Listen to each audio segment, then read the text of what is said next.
আপনি কিন্তু চাইলে আপনার নিকাবটা খুলে নিতে পারেন। আপনার কি কোনো সাহায্য দরকার? আচ্ছা, কথা বলতে প্রবলেম কি বলেন আমাকে। আপনি আবার আমাকে বিরক্ত করতে এসেছেন, আপনি প্লিজ চলে যান। আপনাকে দেখে অনেক বিপদগ্রস্ত মনে হচ্ছিল, তাই মনে হচ্ছিল আপনার কোনো সাহায্য দরকার। এই শহরে তো নানান ধরনের মানুষ থাকে, ভালো মানুষ খুঁজে পাওয়া খুব কঠিন। ঠিক আছে, আপনি সাবধানে থাকবেন। শুনেন, আমি আসলে বাসা থেকে পালিয়ে এসেছি। তারা আমার বিয়ে ঠিক করেছে অন্য একটা জায়গায় আমার অমতে। বুঝতে পেরেছি। তাহলে আপনাকে কিভাবে সাহায্য করতে পারি আপনি বলুন। আপনি কি কয়েকদিনের জন্য আমার একটু থাকার ব্যবস্থা করে দিতে পারেন? আপনি একটু দেখেন না প্লিজ। এভাবে মেয়েটাকে একা রাস্তায় কিভাবে ফেলে যায়? এই প্রথম কোনো মেয়েকে দেখে দেখে এতটা ভালো লাগছে। তাছাড়া একটা মায়াও কাজ করছে। বাসায় নিয়ে যাবো। আচ্ছা, আপনি কিছু না মনে করলে আপনি চাইলে আমার সাথে আমার বাসায় যেতে পারেন। আমার বাসায় 2টা বেডরুম আছে। মাঝে মধ্যে মা গ্রাম থেকে আসলে আমার সাথে থাকে আর কি। আপনার যদি কোনো আপত্তি না থাকে তাহলে আমাকে বিশ্বাস করতে পারেন। হাতে এটাকে নানি নাকি? গ্রাম থেকে নানি রেডি আইছেন? ওয়াইফ রোশা। কি আপনার ওয়াইফ? মানে আপনি তো ব্যাচেলার, আপনি বিয়ে করলেন কবে? আরে এবার ছুটি দিয়ে যে বিয়েটা সেরে ফেললাম আর কি। আমাদের তো কিছু বললেন না। এটাই আমার বাসা। 2টা বেডরুম আছে। ওই পাশের রুমটা আমি থাকি, আর এই পাশের রুমটা মোস্ট অফ দ্য টাইম খালি থাকে। আপনাকে আমি কি বলছিলাম, আপনি ফ্রেশ হয়ে রেস্ট করবেন। আপনি বাসা গুছাতে গেছেন কেন?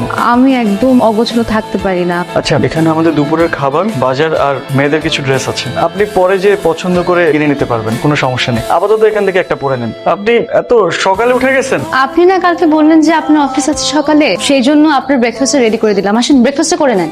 আপনি এত কিছু কেন করতে গেছেন? আর আমি তো সকালে খাই না। অফিসে যে চা অথবা কফি একটা খেয়ে নিই, ওটাই সকালের ব্রেকফাস্ট। আপনি হালকা কিছু খেয়ে নেন।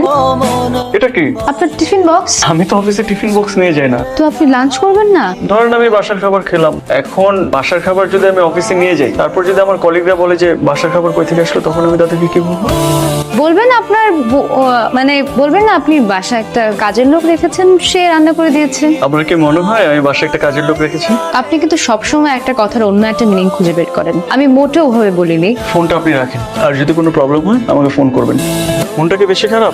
লুকাচ্ছেন কেন? কিছু মানুষ মন খারাপ করলে তার চেহারা সেটা বোঝা যায়। আপনার প্রচন্ড মন খারাপ। মানুষের জীবনটা অনেক অদ্ভুত। আপনার জীবনে কখনো কখনো এমন কিছু ঘটনা ঘটবে, আপনি হয়তো সেগুলো কখনো কল্পনাও করতে পারেননি।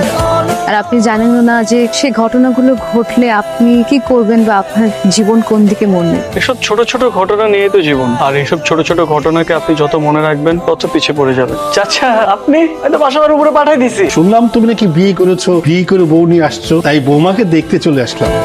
তো বৌমা কোথায়? বৌমাকে ডাকো। রুষা, রুষা, রুষা। বৌমা তো দেখতে খুবই সুন্দর। চাচার জন্য চা বানিয়ে নিয়ে আসো, যাও। চাচা আপনি বসেন, আমি চা বানিয়ে নিয়ে এসেছি। না না, চা লাগবে না। রাফি তোমার ছেলের মতো, খুব ভালো ছেলে। শুনলাম রাফি বিয়ে করে বউ নিয়ে এসেছে, তাই তোমাকে না দেখে আর থাকতে পারলাম না। তুমি খুব ভাগ্যবতী যে রাফির মতো একটা ছেলে পেয়েছো। আমি দোয়া করি তোমরা যেমন সারা জীবন একসাথে সুখে শান্তিতে থাকতে পারো। জায়গাটা ভীষণ সুন্দর। আমি অনেকদিন এরকম প্রাণ খুলে নিঃশ্বাস নিই না। মানুষের ডিপ্রেশনের সবচেয়ে থেকে বড় ওষুধ হচ্ছে প্রকৃতি। যে মানুষ সবচেয়ে থেকে বেশি প্রকৃতি উপলব্ধি করতে পারে, সে তার জীবনে সবচেয়ে থেকে বেশি প্রশান্তি খুঁজে পায়। আমি কখনো এমন সুযোগই পাইনি। আমার প্রায় পুরোটা জীবনে কেটে গেছে বন্দিশালার পাখির মতো। যে জীবনে এত ঝড় ঝাপটা বয়ে গেছে, সেই জীবনে জীবনকে উপলব্ধি করতে পারলাম না, আবার প্রকৃতি।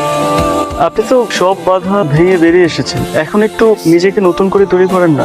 চাইলে কি সব পাওয়া যায় না? সৃষ্টিকর্তা আমাদের সব আশা পূরণ করেন না। ওই যে কথা বলে না, যা পাই তা চাই না, আর যা চাই তা পাই।